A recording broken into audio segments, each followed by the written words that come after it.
টাকার প্রলোভনে নাবালকদের রক্তদান। দুর্গাপুরে চাঞ্চল্য, কড়া পদক্ষেপের হুঁশিয়ারি মন্ত্রী অগ্নিমিত্রা পাল। দুর্গাপুর, টাকার প্রলোভন দেখিয়ে স্কুল ভুয়া নাবালকদের হাসপাতালে নিয়ে গিয়ে রক্ত সংগ্রহ করার বিস্ফোরক অভিযোগে চাঞ্চল্য ছড়িয়েছে দুর্গাপুরে। অভিযোগ সামনে আসতেই পুলিশ তদন্ত শুরু করেছে। ঘটনার সঙ্গে কোনো সংঘবদ্ধ এজেন্ট চক্র জড়িত রয়েছে কিনা তাও খতিয়ে দেখা হচ্ছে। অভিযোগ অনুযায়ী, দুর্গাপুরের ইস্পাত নগরীর একটি বেসরকারি স্কুলের ৩ নাবালক ছাত্রকে টাকার লোভ দেখিয়ে বিধাননগরের একটি বেসরকারি হাসপাতালে নিয়ে যাওয়া হয়। সেখানে এক রোগীর আত্মীয় পরিচয় দিয়ে তাদের রক্তদান করানো হয় বলে অভিযোগ।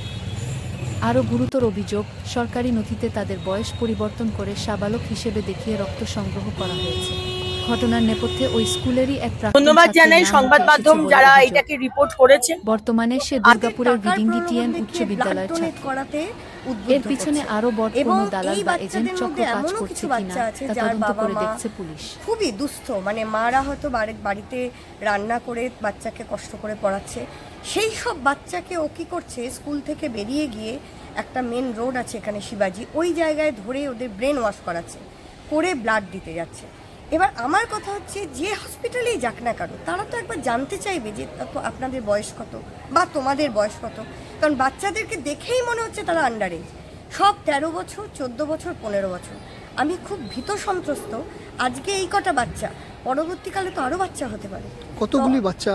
আমার এখান থেকে তো 3-4 জন ধরা পড়েছে, ঠিক আছে।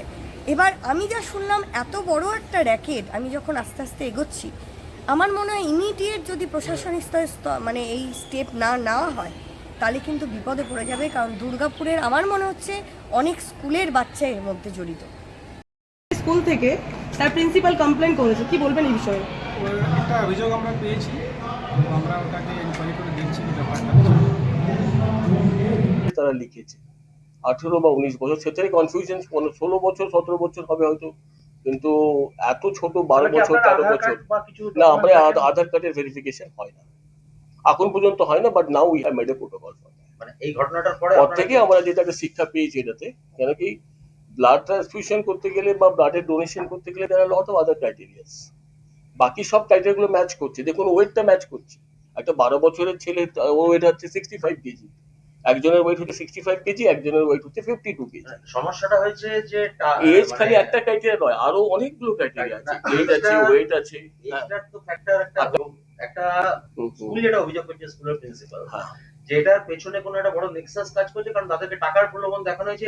Even up to 10,000 rupees offer করছে কেউ। তাদেরকে অফার কিন্তু হসপিটালের তরফ থেকে এমনি কোনো নেক্সাসকে আমরা অ্যাডভোকেট করি না, প্রপাগেট করি না। হ্যাঁ, it is always a voluntary donation. আর আমাদেরটা হচ্ছে রিপ্লেসমেন্ট ডোনেশন। আমাদেরটা রিপ্লেসমেন্ট ডোনেশন। আপনার ওটি হলো, আপনি দুটো ব্লাড এনে আমাদের রিপ্লেস করলেন, আমরা স্টকে কিছু রাখি ক্যাম্প থেকে করে। আমাদের প্রসেসটা তাই, আমরা ক্যাম্প করি। ক্যাম্পও এবার আমরা এবার থেকে আইডেন্টিফিকেশন শুরু করবো অ্যাজ পার দ্য প্রোটোকল। একটা প্রোটোকল করবো আমরা। ক্যাম্প থেকে আমরা কিছু সব জায়গা থেকে কিছু ব্লাড আমরা রাখি। তারপরে ভাবুন, আপনাদের এক্স কারো অপারেশন